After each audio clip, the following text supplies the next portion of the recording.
Hello guys, स्वागत है आपका मेरे यूट्यूब चैनल स्टडी विद अमन कुल में। आज हम लाए हैं शिक्षा निदेशालय राष्ट्रीय राजधानी क्षेत्र दिल्ली की कार्यपत्रक नंबर 21 जो कि क्लास 8 के लिए है। सब्जेक्ट आपका विज्ञान है। डेट है 11 दिसंबर 2020। आप अपना नाम और अपने कक्षा अध्यापक का नाम लिख लेंगे।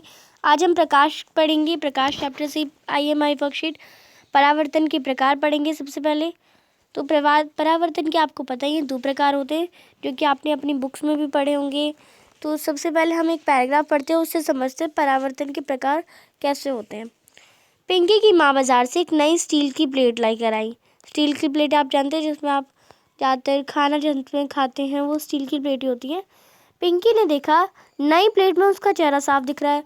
तो ये आप सब जानते हैं नई प्लेट होती है उसमें साफ दिखता है, पर जो पुरानी हो जाती है जो यूज़ हो जाती है वह तुरंत उसमें हमारा चेहरा ठीक से दिखता नहीं है। वह तुरंत रसोई में गई और पुरानी थाली में चेहरा देखने लगी।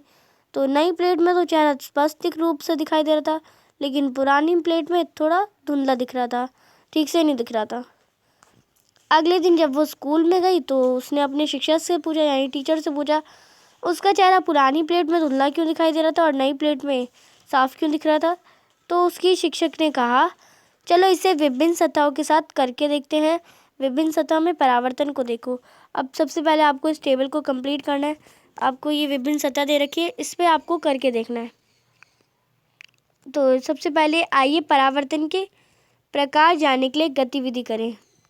परावर्तन के प्रकार जानने के लिए हमें एक गतिविधि करनी है। जो आपको ऊपर दी गई तालिका है उसमें सतहों में अपनी छवि का निरीक्षण कर कर तालिका को पूरा करना है। यानी जो भी आपको नई स्टील प्लेट है उसमें आपको अपना चेहरा देखना है। लकड़ी की टेबल है उसमें अपना चेहरा दिखना है। जिसमें साफ दिखता है साफ लिखेंगे, जिसमें धुंधला दिखता है धुंधला लिखेंगे, जिसमें प्रतिबिंब साफ दिखता है उसमें साफ लिखेंगे, और जिसमें नहीं दिखता वो नहीं दिखे लिखेंगे। तो सबसे पहले हम इसे पढ़ते हैं और इसे करते हैं, फिर हम इसके आंसर करेंगे। नई स्टील प्लेट में कैसा दिखेगा, एकदम प्रतिबिंब हमारा साफ दिखेगा। और लकड़ी की टेबल में नहीं दिखेगा। दर्पण में प्रतिबिंब साफ दिखेगा और पानी से भरी बाल्टी में प्रतिबिंब साफ भी दिखेगा। दीवार में नहीं दिखेगा और चिकनी टाइल्स में प्रतिबिंब साफ भी दिखेगा, धुंधला भी दिखेगा। तो ये इसका आप आंसर करते हैं। आप इसका आंसर लिख देंगे। नई स्टील प्लेट में प्रतिबिंब साफ दिखेगा, लकड़ी की टेबल में नहीं दिखेगा, दर्पण में साफ दिखेगा, पानी से भरी बाल्टी में प्रतिबिंब साफ दिखेगा, दीवार में नहीं दिखेगा और चिकनी टाइल्स पे धुंधला भी दिखेगा और प्रतिबिंब साफ भी दिखेगा। तो बहुत थोड़ा सा साफ दिखेगा पर वैसे धुंधला ही दिखेगा। तो ये आपका वर्कशीट की टेबल थी। नेक्स्ट आगे देखते हैं। परावर्तन के कितने प्रकार होते हैं, मैंने आपको बताया 2 प्रकार होते हैं। अब उन दोनों प्रकार के बारे में जानते हैं। परावर्तन के 2 प्रकार होते हैं, एक नियमित और एक अनियमित या विसरित परावर्तन।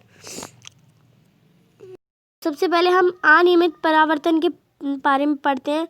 जब सभी समांतर किरणें कैसे जो बराबर होती है, जब सभी समांतर किरणें किसी चिकनी सतह से परावर्तित होने के पश्चात समांतर होती हैं। चिकनी सतह एकदम आपको ये नियमित चिकनी सतह दिख रही है, ये आपको इसी के बारे में बता रखा है। तो आपको एकदम प्लेन यानी चिकनी सतह लेनी है। उसमें जब आपकी जो परावर्तित होती हैं किरणें वो एकदम समान जैसे आती हैं वैसी जाती है, समांतर ही जाती हैं जैसे ये समांतर गई हैं। तो ऐसे परावर्तन को हम नियमित परावर्तन कहते हैं। और जैसे अगर हमें पूछा गया कि चिकनी सतह कौन कौन सी होती है, तो नई स्टील की प्लेट में चिकनी सतह होती है। हमारा जो दर्पण होता है उसमें चिकनी सतह होती है। जो नई स्टील की प्लेट होती है उसमें नियमित परावर्तन होता है, जिससे जो हमारा चेहरा होता है वो स्पष्ट एकदम साफ साफ दिखाई देता है। पर जो पुरानी हो जाती है ना उसमें वो थोड़ा रफ हो जाता है, वो थोड़ा हमारा खुरदरा सा हो जाता है, तो वो अनियमित हो जाता है। अब हम पढ़ते हैं अनियमित या विसरित परावर्तन।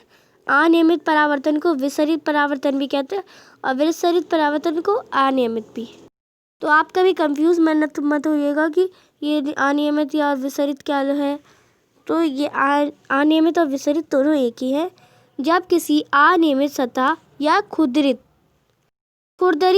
से परावर्तित सभी समांतर किरणें एक दूसरे की समांतर नहीं होती। अब ये जैसे हमने अभी स्मूथ लिया, अब ये हम खुरदरा सा ले रहे हैं जिसमें अब हम किरणें बनाते हैं। जो किरणें हैं हमारी वो सब आती तो समांतर है पर जाती समांतर नहीं है। कोई ऐसे जा रही है, कोई ऐसे जा रही है, कोई ऐसे आ रही है तो ऐसे जा रही है, तो जाती समांतर नहीं होती है। तो ऐसे परावर्तन के, जैसे आपको यहाँ पे पिक्चर भी दे रखी, तो ऐसे परावर्तन के नियम को हम अनियमित परावर्तन कहते हैं। अब आपको इसका एग्जांपल दे रखा है, जैसे पुरानी स्टील। अब जो आपकी पुरानी स्टील की प्लेट होती है वो थोड़ी खुरदरी हो जाती है, और नई की जो नई होती है वो एकदम स्मूथ, एकदम चिकनी होती है। जो पुरानी स्टील में प्लेट में विसरित या अनियमित परावर्तन होता है। इस परावर्तन में परावर्तन के नियमों का सफलतापूर्वक पालन किया जाता है। परावर्तक में अनियमितताओं के कारण किरणें समांतर नहीं होती हैं। यही कारण है कि चेहरा स्पष्ट रूप से दिखाई नहीं देता, और यही हमारा कारण भी है कि जो हमारा चेहरा है वो साफ से दिखता नहीं, क्योंकि वो स्मूथ ही नहीं होता, वो एकदम खुरदरा सा सरफेस होता है। और जो हमारी परावर्तन होता है वो भी खुद, जो हमारी रे है वो सीधी नहीं जाती, जिससे हमें हमारा चेहरा है वो साफ नहीं दिखता है। इसमें जो किरणें वो कभी भी आती तो समांतर है पर जाती समांतर नहीं है, परावर्तित समांतर नहीं होती है, और इससे सफलतापूर्वक पालन किया जाता है इसका। अब हमें दिया गया है, क्या हम सभी वस्तुओं को परावर्तित प्रकाश के कारण ही देखते हैं? तो ज़्यादातर हाँ हम कह सकते हैं, पर कुछ नहीं। अगर हम सूरज की बात ले, सूर्य की बात ले लेंगे अगर हम, तो सूर्य तो अपनी लाइट है, उसके पास अपना ऊर्जा है, तो हम सूर्य को बिना किसी परावर्तित प्रकाश के देख सकते हैं। क्योंकि अगर जिसके पास लाइट नहीं होती, अगर हम मून की बात कर ले, मून यानी क्या हो जाएगा हमारा चांद। चांद को हम कैसे देख पाते? जब सूरज की किरणें इस पे पड़ती है तो वो परावर्तित होकर हमारी आंखों पे जाती है, जिससे हम देखते हैं मून को। पर ये इसके पास तो अपनी अपनी लाइट है, सूर्य के पास तो अपनी अपनी लाइट है, तो हम बिना किसी रिफ्लेक्शन, बिना किसी परावर्तित प्रकाश के हम सूरज को देख सकते हैं, बिना किसी परावर्तित प्रकाश के देख सकते हैं। तो इसके बारे में हम पढ़ते हैं। आपके चारों ओर की लगभग सभी वस्तुएं परावर्तित प्रकाश के कारण दिखाई देती हैं। जो पिंड दूसरी वस्तुओं के प्रकाश में चमकते हैं उन्हें प्रदीप्त पिंड कहते हैं। यानी अगर हम सूरज ले लें और चांद ले लें। अब चांद के पास तो लाइट है नहीं, तो वो सूरज की लाइट लेता है, सूरज का प्रकाश लेता है, तो इसे चांद को क्या कहते हैं हम? प्रदीप्त पिंड कहते हैं, क्योंकि इसके पास अपनी लाइट है नहीं और ये दूसरों की लाइट से अपने आप को चमकाते हैं। स्वयं का प्रकाश उत्सर्जित करने वाले पिंडों को हम दीप्त पिंड कहते हैं।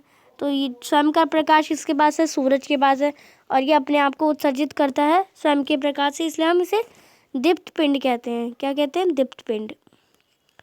जब इनका प्रकाश हमारी नेत्रों पर पड़ता है तब हम इन्हें देख पाते हैं, और जैसी जो सूर्य का प्रकाश है वो हमारी नेत्रों में पड़ता है तो हम इन्हें देख पाते हैं। तो आपको दीप्त पिंडों के नाम बता रखे हैं, जैसे सूर्य हो गया, मोमबत्ती हो गई, और मोमबत्ती की ज्वाला और विद्युत लैंप। तो ये आपका था। अब आता है स्वयं को जांचिए। फर्स्ट क्वेश्चन है, विसरित परावर्तन किसे कहते हैं? तो आप विसरित से कंफ्यूज ना हो, आपका वही शब्द है अनियमित या अनियमित परावर्तन या विसरित परावर्तन। तो आप इसका आंसर करेंगे, जब किसी अनियमित सतह या खुरदरी सतह से परावर्तित सभी समांतर किरणें एक दूसरे के समांतर नहीं होती, तो ऐसे परावर्तन को हम क्या कहते हैं? अनियमित परावर्तन या विसरित परावर्तन।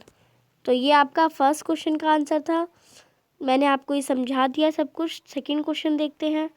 पुरानी स्टील की प्लेट में अपना चेहरा देखने पर हमारा प्रतिबिंब स्पष्ट क्यों नहीं दिखाई देता है? तो ये तो आपको पता ही है, अगर हम पुरानी स्टील पे हमारा क्या होता है? अनियमित खुरदरी होती है, और अनियमित जो समांतर किरणें आती हैं वो समांतर जाती नहीं है, इसलिए हमारा जो चेहरा होता है वो ठीक से दिखाई नहीं देता।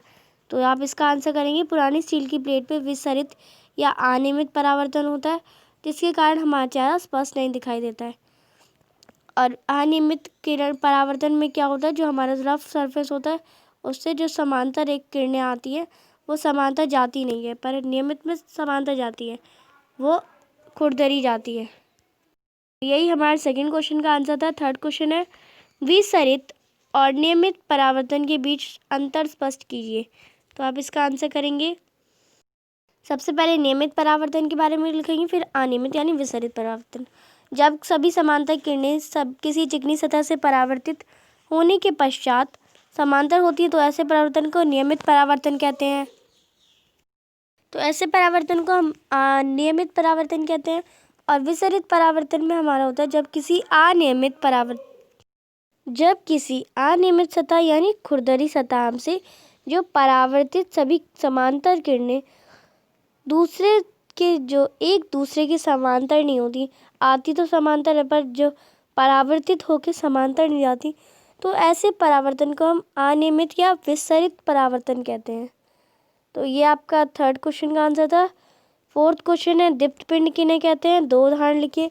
तो आप यहाँ से भी लिख सकते हैं, स्वयं का प्रकाश उत्सर्जित करने वाले पिंडों को दीप्त पिंड कहते हैं। तो ये दीप्त पिंड लिख सकते हैं, और जैसे सूर्य, मोमबत्ती की ज्वाला, विद्युत लैंप। तो इसका आप आंसर करेंगे स्वयं का प्रकाश उत्सर्जित करने वाले पिंडों को दीप्त पिंड कहते हैं, जैसे सूर्य और मोमबत्ती। तो ये 2 एग्जाम्पल भी लिख दिए, यानी 2 उदाहरण भी लिख दिए। लास्ट क्वेश्चन है हमारा नियमित परावर्तन करने वाले 2 सतहों के नाम लिखिए। तो आप इसका आंसर करेंगे नियमित परावर्तित करने वाले 2 सतहों के नाम। तो मैंने यहाँ पे 3 लिख दिया, आप 2 ही लिखेंगे या 4, 2 ही लिख सकते हैं। ज़्यादा लिखेंगे तो आपको ज़्यादा याद रहेगा। दर्पण, मोबाइल स्क्रीन और चिकनी टाइल्स। तो ये नियमित परावर्तन करने वाली 2 सतह हैं। अब आपको मुझे कमेंट सेक्शन में बताना है अनियमित यानी हमारा विसरित परावर्तन करने वाली 2 सतहों के नाम बताने हैं। ये नियमित थे, अब मुझे अनियमित बताने हैं, तो 2 बताने। कमेंट सेक्शन में आंसर करिए और मेरे चैनल को सब्सक्राइब करिए, अभी तक सब्सक्राइब नहीं करा तो अभी। अगर आपको ये वीडियो अच्छी लगी तो लाइक करिए और सभी दोस्तों के साथ शेयर करिए। Thanks for watching video. Bye bye guys.